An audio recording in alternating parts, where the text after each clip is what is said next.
ایک شخص امام غزالی کے پاس آیا, اس نے کہا جی مجھے یہ مسئلہ ہے.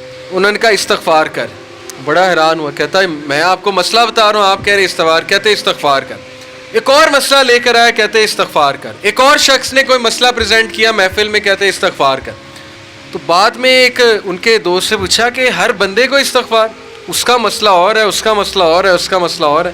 تو کہتے تم نے سورہ نوح نہیں پڑھی؟ حضرت نوح کیا کہتے ہیں اپنی قوم کو کہ استغفار کرو, اللہ اولاد دے گا, اللہ جو ہے وہ مال دے گا, اللہ تعالیٰ رزق دے گا, اللہ تعالیٰ کھیت دے گا, باغات دے گا, بارش برسائے گا. ہر مسئلے کا حل تو استغفار ہے. تو میں نے سب کو استغفار کہا, تو اس لیے استغفار اللہ کے ساتھ معاملہ. لوگ دکھ دیں گے آپ کو, ہمارے نبی سے زیادہ دکھ کس کو دیا ہے لوگوں نے؟ جب نبی کو لوگ دکھ دے سکتے ہیں تو ہم کون ہیں؟ جب بہترین انسان کو, سچے ترین انسان کو دکھ دیا جا سکتا ہے تو ہماری کیا اوقات ہے؟ ہمیں بھی لوگ دکھ دیں گے, اپنے بھی دکھ دیں گے, کولیگ سے بھی ہو سکتا ہے دکھ ہو, بہت سے لوگ دکھ دیں گے. لیکن دکھ جو ہے یہ نبیوں کی میراث ہے, یاد رکھیں. اگر دکھ اور غم بری بات ہوتی تو نبیوں کو کبھی نہ ہوتا, یہ بات یاد رکھیں. ہر نبی غم سے گزرا, ہر نبی غم سے گزرا, ہر نبی مشکل سے گزرا. اس سے گھبرانا نہیں آپ نے, یہ اللہ درجات بلند کرتا ہے آپ کے. ہم سے بڑے گناہ ہوتے ہیں, پھر اللہ تعالیٰ جو ہے وہ ان کا کفارہ یہیں پہ دلوا دیتا ہے مختلف طریقوں سے. مشکلات آتی ہیں, ٹیسٹ اور ٹرائلز آتے ہیں, بڑا کچھ آتا ہے, لیکن قیامت والے دن وہ شخص کلین سلیٹ کی طرح آتا ہے. حدیث میں آتا ہے کہ قیامت والے دن کچھ لوگ بالکل کلین آئیں گے, ان کا اعمال نامہ صاف ستھرا ہوگا. تو کہا جائے گا یہ وہ لوگ ہیں جن کو دنیا میں بڑی مشکلات فیس کرنا پڑی, لیکن صبر کیا انہوں نے اللہ کے فضل سے, اور آج اس نتیجے میں قیامت والے دن کچھ نہیں ہے ان کے اعمال میں, یعنی برائی کچھ نہیں ہے, صرف ان کے اعمال میں اچھائی ہے. تو یہ مشکلات کا وبشر الصابرین, کہ بے شک اللہ سبحانہ و تعالیٰ صبر کرنے والوں کو بشارت دیتا ہے اور کہتا ہے کہ سلوٹ تمہیں لگے گا فرشتوں سے, اور اللہ تعالیٰ تمہیں سلام پیش کرتا ہے. اور قرآن میں صبر کا جو لفظ ہے یہ 100 بار تقریباً آیا. صبر کا لفظ جو ہے قرآن میں 100 بار آیا. اور جنتیوں کی سب سے بڑی خوبی صبر ہے کہ یہ صبر کرتے تھے, غم پہ صبر, برے رویوں پہ صبر. صبر کا مطلب ہے برداشت کر جاتے تھے, لڑائی نہیں کی, بلا وجہ پھڈے نہیں کیے, صبر کر گئے, پی گئے, غصے کو پی جانے والے, یہ بہت پسند ہے, اللہ سبحانہ تعالیٰ کو بہت پسند ہے. اور آخری جو چیز میں آپ کو دینا چاہتا ہوں, یہ حدیث جب آپ کو کوئی مسئلہ ہے نا, اس کو انشاءاللہ اپنے سامنے رکھنا ہے. بائی دا وے یہ ریکارڈ بھی ہو رہی ہے اور یہ ریکارڈنگ آپ کو دی جائے گی تاکہ انشاءاللہ فیوچر میں آپ کو مدد کریں یہ باتیں. عمر بن العاص ایک بہت ہی جید صحابی گزرے ہیں, مصر کے گورنر ہیں, حضرت عمر کے دور میں مصر کے گورنر تھے. تو عمر بن العاص سے ایک صحابی کہتا ہے, جب وہ گورنر ہیں رسول اللہ صلی اللہ علیہ وسلم کی, ظاہر ہے اس دنیا سے پردہ فرمانے کے بعد عمر بن العاص جب گورنر بنے حضرت عمر کے دور میں, تو عمر بن العاص سے ایک صحابی نے کہا کہ میں نے نبی صلی اللہ علیہ وسلم سے سنا ہے کہ رومی قیامت کے نزدیک غلبہ پا جائیں گے, اور آج ایسے ہی ہے. رومی سے مراد یہ کرسچن ہے, تو آج آپ دیکھیں یورپینس کافی غلبہ پا گئے. تو عمر بن العاص مسکرائے, انہوں نے کہا کہ مجھے سمجھ ہے کیوں پا جائیں گے. تو بڑا حیران ہوئے, کہتے کیوں؟ کہتے میں نے ان پہ حکومت کی ہے, میں آپ کو ان کی 5 باتیں بتاتا ہوں, میں آپ کو ان کی 5 خصوصیات بتاتا ہوں جس کی وجہ سے غلبہ پا جائیں گے. یہ ان کا ویو ہے عمر بن العاص کا کہ دیٹس وائی یہ لوگ غلبہ پا جائیں گے قیامت والے دن. انہوں نے کہا کیا ان میں 5 خصوصیات ہیں, آپ نے حکومت کی ہے ان پہ. پہلی خصوصیت their ability to cope well with tribulation. کیا مطلب ہے؟ صحیح مسلم کی روایت ہے کہ جب ان پہ کوئی مشکل آتی ہے نا, ایک دم گھبراتے ہیں, لیکن محاسبہ کر لیتے ہیں مشکل آئی کیوں. کوستے نہیں رہتے قسمت کو, ہائے میں مر گیا, ہائے میں لٹ گیا, میری قسمت برباد ہوگی. نہیں, مشکل آئی, گھبرائے, اس کے بعد بیٹھے سوچا آئی کیوں تھی, ہماری وجہ سے آئی تھی, کہیں میرا رویہ تو غلط نہیں ہے, کہیں میرے سے کوئی خطا تو نہیں ہوئی, کہیں. سب سے پہلے کس کے بارے میں سوچنا ہے؟ اپنے بارے میں, کہ یار میری کیا غلطی تھی, میری. یہ سب سے پہلے انگلی ادھر ہونی چاہیے, اس کے بعد انگلی وہاں ہونی چاہیے.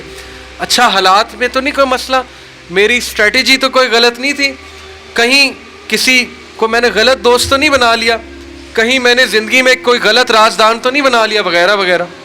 سب سے پہلے انگلی اپنی طرف, اس کے بعد سوچنا ہے بائیں. تو سب سے پہلی کوالٹی کہ جب مشکل مصیبت آتی تو سوچتے ہیں کہ یار یہ آئی کیوں. their ability to recover quickly after a disaster. اور جب ٹھوکر پڑتی ہے تو ریکوری جلدی ہے, ریکور ہو جاتے ہیں. ریکوری جلدی ہے. یعنی میں آپ کو مثال دیتا ہوں, انٹرویو میں کوئی فیل ہو گیا, مثال ہے, نہیں ہوا اس کا ٹیسٹ پاس. اب کیوں نہیں ہوا؟ اگر تو رونے لگ جائے گا تو رونے سے تو ٹیسٹ پاس نہیں ہوگا. سوچے کیوں نہیں ہوا, میرے ویٹ میں کمی تھی, کیا مسئلہ کیا تھا, یا انسٹرکٹر سے کوئی کمی کوتاہی ہوئی, کیا ہوا ہے. یہ پہلی بات. دوسری بات, ریکور کریں, پھر دیں, ریکوری مارے نا, صرف ہاتھ میں ہاتھ دھرے تو نہیں بیٹھے رہنا. تیسری بات, their ability to attack again after retreat. جب میدان جنگ سے بھاگ جاتے ہیں, کھڑے نہیں رہتے بے وقوفوں کی طرح, بھاگ جاتے ہیں. جب مارکے میں دیکھیں نقصان ہو رہا ہے, بھاگ جاتے ہیں. یہ بھی عقل مندی ہے, یقین کریں. اس میں کوئی وہ نہیں ہے کہ بندہ ڈرپوک ہو گیا. جب نظر آ رہا ہے کہ ویپنز کی زیادہ ضرورت ہے یہ وہ, تو صلاح الدین ایوبی نے بھی یہی کیا تھا. پتہ ہے آپ کو, صلاح الدین ایوبی لڑنے چلے گئے تو کرسچن کنگ آیا, اس نے کہا جی کہ ابھی پلٹ جاؤ نہیں تو سب مارے جائیں گے. تو صلاح الدین ایوبی نے سوچا, ارد گرد جائزہ لیا, کہتے ٹھیک ہے. وہ مسلمان سولجر حیران کہ ہمارا بادشاہ کیسے پلٹ گیا ہے, اتنا تقویت والا بادشاہ. تو ایک شخص لڑنے آ گیا, کہتا کہ یہ کیا آپ نے پلٹا لیا سب کو, ہم یروشلم فتح کرنے گئے تھے. تو خدا ایسے لوگوں کو جو ہے وہ وکٹری نہیں دیتا. اس نے بڑی سخت بات کر دی. صلاح الدین ایوبی نے کہا کہ نہ وہاں پانی تھا, نہ وہاں پہ کوئی سازگار میدان تھا لڑنے کے لیے, تو میں نے جائزہ لے کے میں پلٹاؤں. ایسی بات نہیں ہے کہ ہم ڈرپوک ہیں یا ڈر کے پلٹے ہیں, جائزہ لیا ہے بھائی میں نے, ابھی نہیں ہے حملہ کرنا سازگار نہیں ہے. تو مسلمان عقل مند بھی ہوتا ہے. تو یہی بات عمرو بن العاص نے کی کہ یہ بھاگ جاتے ہیں لیکن دوبارہ اٹیک کرتے ہیں. یہ نہیں کہ بس بھاگ گئے, لڑنے دوبارہ آئیں گے, ہمت نہیں ہاریں گے. یہ انہوں نے اس کی اس ٹائم کے جو رومی تھے ان کی ایک خصوصیت بیان کی. آخری دو, دیر ویلفیئر ورک. کہا کہ یہ لوگ خیر کے بڑے کام کرتے ہیں, ویلفیئر بہت, چیریٹی بہت دیتے ہیں, چیریٹی صدقہ خیرات کے بڑے کام کرتے ہیں. یہ ان کی کوالٹی بیان. دیکھیں جس قوم میں جو کوالٹیاں بیان کرنی چاہیے, وہ بھی اللہ کے بندے ہیں. اسلام نہیں پہنچا ان تک الگ بات ہے, لیکن اللہ کے بندے. تو their welfare work. Last, their ability to resist injustice. یہ بڑی خوبصورت بات ہے کہ نا انصافی زیادہ دیر برداشت نہیں کرتے ہیں. آج بھی میں آپ کو بتا رہا ہوں, روڈوں پہ نکل آتے ہیں. ابھی امریکہ میں ایک پولیس آفیسر نے, شاید آپ نے فالو کیا ہو, ایک کالے کو مار دیا, وہ جو بلیک تھا نیگرو, تو سارے نکل آئے بلیک لائیوز میٹر.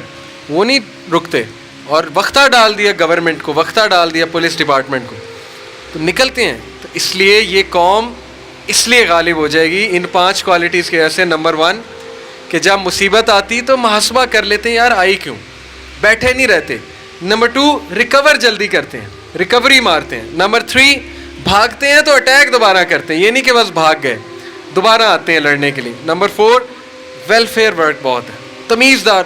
یقین کریں, میرے اپنے دوست کا واقعہ, اس نے اپنے ایک یو کے دوست کے لیے اسکاٹ لینڈ یارڈ جو پولیس ہے وہاں کی, اس کو پاکستان سے کال کی اور کہا کہ میرے دوست کو یہ مسئلہ ہے. پاکستان سے کال, اور پولیس پہنچ گئی.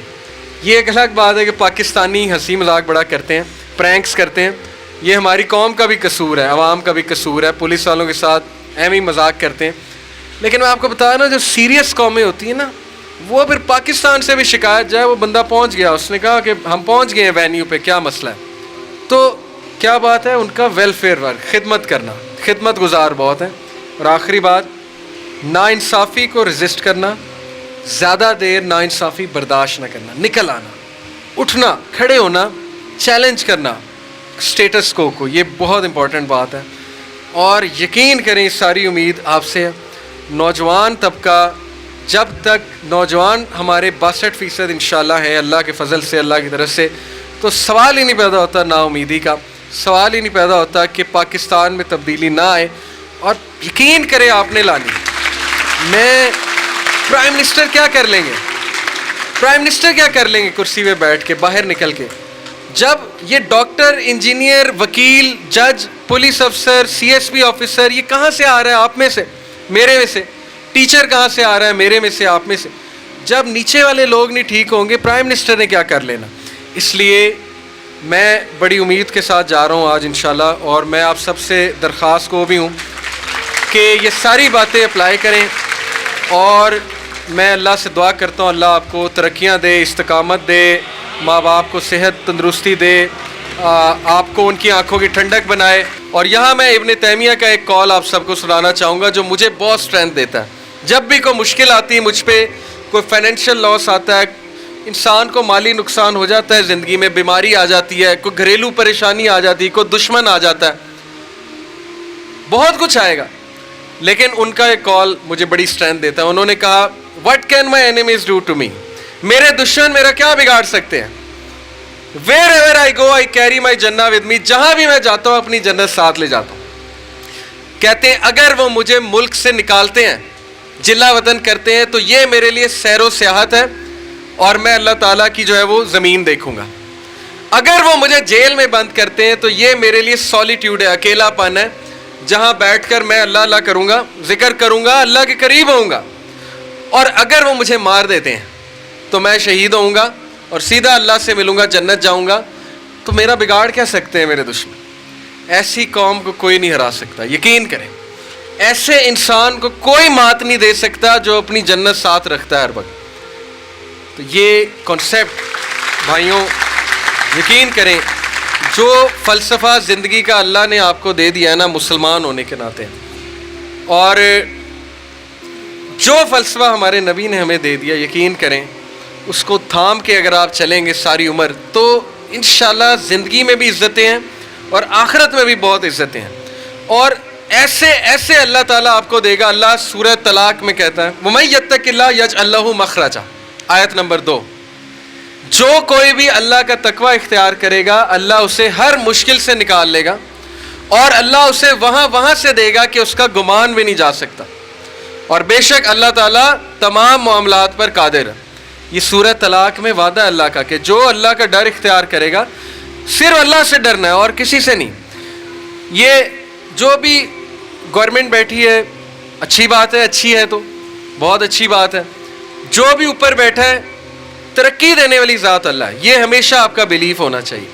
اوپر لانے والی ذات اللہ ہے، اسباب اللہ بناتا ہے، عزتیں اللہ دیتا ہے. جو کوئی بھی اللہ تعالیٰ کو اپنے ساتھ کر لے گا تو پھر اللہ مخرجا، اللہ تعالیٰ اس کو ہر مشکل اور مصیبت سے نکالتا ہے اور اللہ اسے وہاں سے دیتا ہے کہ اس کا گمان بھی نہیں جاتا. بڑے واقعات ہیں کہ جنہوں نے اللہ پہ توکل کیا تو ان کی تقدیر ہی بدل دی اللہ نے، ان کے حالات ہی بدل دی اللہ نے، کیونکہ اللہ کو بہت پسند ہے کہ اللہ تعالیٰ پہ توکل کیا جائے. ایک اور آپ کو آیت سناتا ہوں قرآن سے ہی اور فلسفہ سمجھاتا ہوں. سورہ مومنون میں آیت نمبر 110 میں اللہ کہتے ہیں فَحَسِبْتُمْ أَنَّمَا خَلَقْنَاكُمْ عَبَثًا وَأَنَّكُمْ إِلَيْنَا لَا تُرْجَعُونَ، کیا تم یہ سوچی بیٹھے ہو کہ ہم نے تمہیں کھیل تماشے کے لیے بنا دیا ہے اور تم ہمارے پاس لا ترجعون، واپس نہیں آؤ گے پلٹ کے؟ کیا تم یہ سوچی بیٹھے ہو کہ تمہیں ہم نے پرپز لیس بنا دیا، کٹ پتلیوں کی طرح؟ گائیں بھینس جیسے چارہ چرتی ہیں، گھاس چرتی ہیں، تو تم چرنے کے لیے آئے ہو دنیا میں؟ نہیں، ہم نے تمہیں ایک بہت بڑے مقصد کے لیے بنایا. وہ مقصد کیا تھا؟ انسانوں سے پہلے یہاں جنات تھے، آپ سب نے پڑھا. وہ فساد برپا کر رہے تھے یہاں پہ، تو اللہ سبحانہ و تعالیٰ نے آدم علیہ السلام کو اپنا خلیفہ مقرر کیا اور کہا کہ تو اور تیری اولاد دنیا میں جا کر امن پھیلائیں گے. اور یہ عہد ہم نے کیا سب نے. سورہ احزاب آیت نمبر 72 میں اس کا ذکر ہے کہ ہم نے پہاڑوں کو، زمینوں کو، آسمانوں کو ذمہ داری دی، انسان نے ذمہ داری لے لی. اس ذمہ داری کو سامنے رکھیں. آپ یہاں انصاف برپا کرنے آئے، امن پھیلانے آئے، انصاف کے ساتھ چلے. چاہے وہ گھریلو معاملہ ہو، چاہے وہ ماں باپ کے ساتھ معاملہ ہو، گھر والی کے ساتھ معاملہ ہو، چاہے وہ لوگوں کے ساتھ معاملہ ہو، چاہے وہ جاب کے ساتھ معاملہ ہو. کبھی بھی یہ مت سمجھے، مایوس نہ ہو کہ یار تیرے تو بڑے گناہ ہیں، تو کہاں اللہ تجھے پوچھے گا. یہ شیطان کی طرف سے وسوسہ ہے. لیکن ذمہ داری کے ساتھ چلیں. اپنے آپ کو جب خود اور آپ ہمارا فخر بنے انشاءاللہ تعالی